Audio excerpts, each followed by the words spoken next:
მოგესალმებით მეგობრებო. დღეს რაღაც უცხო ხილი აღმოვაჩინე. ამ უცხო ხილზე ვისაუბროთ.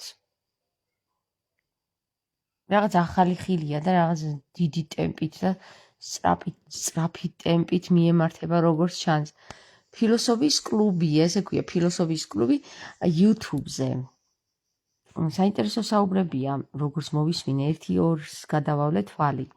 მაგრამ შესამჩნევად თვალხილული და ყურხილული ის არის, რომ აი ამ პლატფორმაზე, ანუ ფილოსოფიის კლუბში პლატფორმა ასეთია, რომ რაღაცა არანორმალური ტემპით, სისწრაფით მიმდინარეობს დებატები რა, ანუ რაღაც ერთი ლაპარაკობს და შემდეგ მეორე უნდა დაიმახსოვროს ეს რაც იმან ილაპარაკა, თან ამასობაში უნდა წეროს კიდევაც, თან იქ რაღაცა ტკლუმ რაღაც გახკივის, ეს SMS-ები შემოდის თუ რა არის, ვერ ხვდები. და აი ეს ტიპები, რომლებიც დებატებს არჩევენ, აი ამ შემთხვევაში ნეოსთან ქონდათ საუბარი რა და ესე იგი, იყენებენ ტერმინოლოგიებს, რომელიც როგორც ჩანს უნივერსიტეტებში ისწავლეს და ამ ტერმინოლოგიებზე ჩაციკლული არიან და აი ნახეთ რა მაგარი ლექსიკონი მაქვს, რომ მარიაჟობენ რა. როდესაც ჩვეულებრივად ეს ტერმინოლოგიები შეუძლიათ ჩვეულებრივი ნორმალური გასაგებ ენაზე გამოიყენონ, არა, ფილოსოფიის კურსზე დარწმუნებული ვარ მათ ტვინი დაასხეს და ისწავლეს ეს ტერმინოლოგიები სპეციალურად. შემცვლელი ტერმინოლოგიები ძალიან ჩვეულებრივი სიტყვების, როგორც ქართულში არსებობს, როგორიც არის მაგალითად ონტოლოგია რო არ ახსენო, ჩვეულებრივად შეგიძლია ახსენო ქართული სიტყვა, ინსტანცია რო არ ახსენო, შეგიძლია ქართულად ახსენო ჩვეულებრივი სიტყვა, რომ ყველამ გაიგოს და არა მხოლოდ იმ ხალხმა, რომელიც ფილოსოფიას სწავლობს, ხო? და აი ასეთი რაღაცეები, მეგობრებო, ძალიან მაკვირვებს რა. ეხლა გავთიშავ ამას. და გეკითხებით უბრალოდ რა. აი ამ ტიპებსაც ეხლა არ ვიცი ვინ არიან, არ ჩავძიები ვარ. აი სულ რაღაც ესე ნახევარ-საათია გავეცანი ამ გვერდს. საინტერესო თემებს აშუქებენ, მაგრამ კატასტროფულ დონეზე აი ამ ტერმინოლოგიებსა და ამ დროს ისე აბრახუნებენ, რომ საერთოდ არ მოგინდება სურვილი რომ მოусვინო, იმიტომ დაიღალე უკვე რა. ესე იგი, ნახევარი საათი უყურე და უკვე დაიღალე. საქმე იმაშია, რომ თუ ეს ტიპები აკეთებენ მხოლოდ ფილოსოფოსებისთვის, ფილოსოფოსთა სტუდენტებისთვის ამ პლატფორმას, ოკეი, კარგი რაღაცაა. მაგრამ თუ ეს ხალხი აკეთებს პლატფორმას იმისათვის, რომ საზოგადოებაში გაიტანონ თავისი ხმა და თავისი აზრი, თავისი წარმოდგენა, თავისი პერსპექტივა, თავისი ფილოსოფია, მაშინ მე ვფიქრობ, რომ ასეთი კატასტროფული დროის ზეწოლით არ უნდა იმოქმედო ადამიანზე, რომ აი ახლა მე რო გიკითხე, აბა მიპასუხე 5 წუთში, აბა 5 წუთი, თუ გავიდა 5 წუთი, ხო, აბა რა მიპასუხე, აბა წააგე. აი ეგეთი ტემპი აქვს რა. საერთოდ დროში შეზღუდვა არის სატანური, რო იცოდეთ რა. იმიტომ რომ არ არსებობს დრო ღმერთისთვის, არსად არ გვეჩქარება, მეგობრებო. არსად არ ეს მოგონილია, რომ სადღაც გვეჩქარება.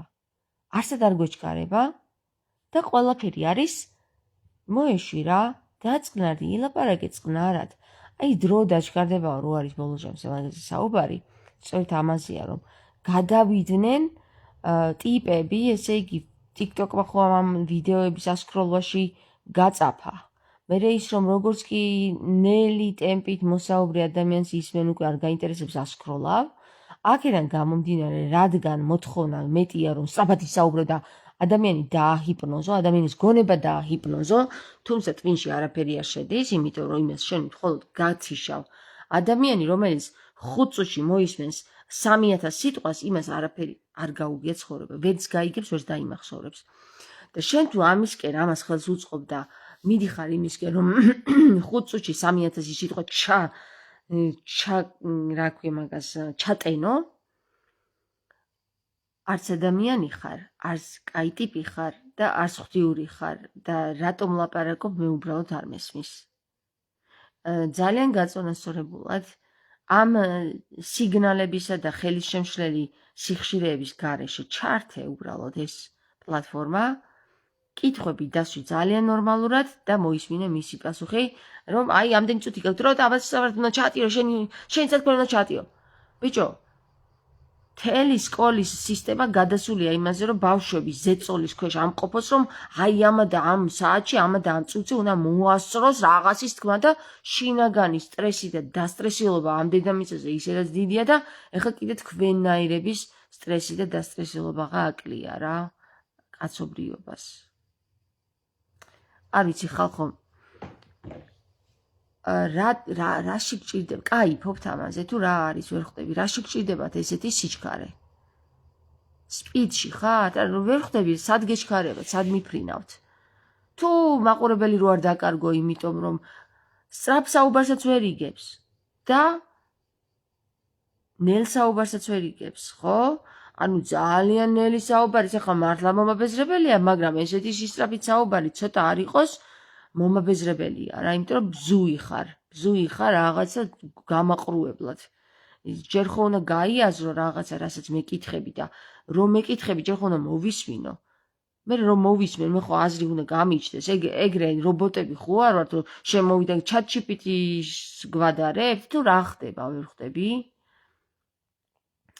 როგორ შანს, ახალი თაობა ამაზე არის კონცენტრირებული, რომ დროში ჩააკავეხოს თავისი რაღაცა დებილიზმი რა.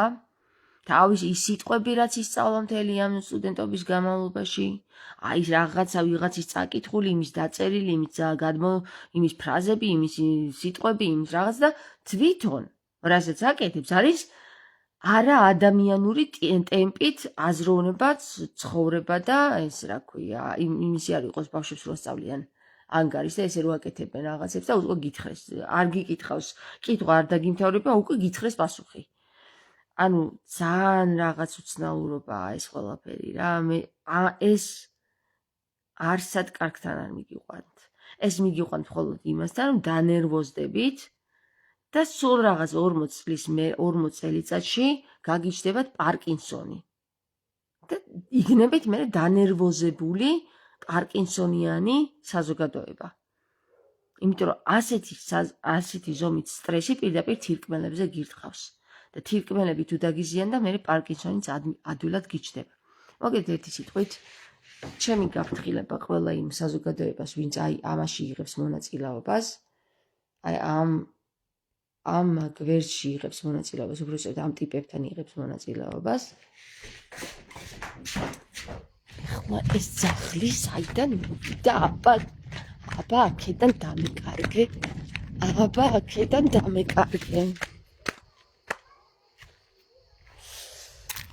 მოგეთ ეს ძაღლები დასეირნობენ ჩვენს ეზოში. ხოდა ჩემო კარგებო, რა ვიცი რა, ცოტა დაფიქრდით რა. კარგია რომ ძალიან საინტერესო თემებზე საუბრობთ. მართლა მომეწონა. თემები მართლა ძალიან მომეწონა. ხოდა რა ვიცი, უბრალოდ ძალიან უცნაური ტემპი გაქვთ რა, რომ ვერ გავიგე. როგორ მოვერგო, თან მინდა ვუყურე და თან უკვე ნერვებზე მომშალა. სისწრაფემ, ზეწოლამ, დროის საკითხმა, სწრაფი რაღაცა იმ ტულუნტუმ მესიჯების შემოსვლამ და ასე შემდეგ და ასე შემდეგ. ჩემი ქათმები გაჩვენოთ. შედი ეხლა, სად მიდიხარ? შედი. აი ასე. ეხლა მე ამ ქათმებს რო დაუწყო რა. აბას ჩქარა ჭამეთ. ილაპარაკეთ დროზე. არარეალურ რაღაცას აკეთებთ რა. არარეალურია ის, რასაც თქვენ აკეთებთ. უბრალოდ არარეალურობა კი არაეფექტურია ის, რასაც თქვენ აკეთებთ. ჩემი აზრით. დროში კაცობრიობის შეზღუდვა არის აცდენილი, ანუ ცოდვა. აბა წავედი ხა მე, გაგემშვიდობეთ. ხო და ასე თქვენ თავებსაც დაკარგავთ, ღმერთსაც დაკარგავთ, დროსაც დაკარგავთ, ანუ რეალობასაც დაკარგავთ და სიამოვნებასაც დაკარგავთ. მე ასე ვფიქრობ. წავედი.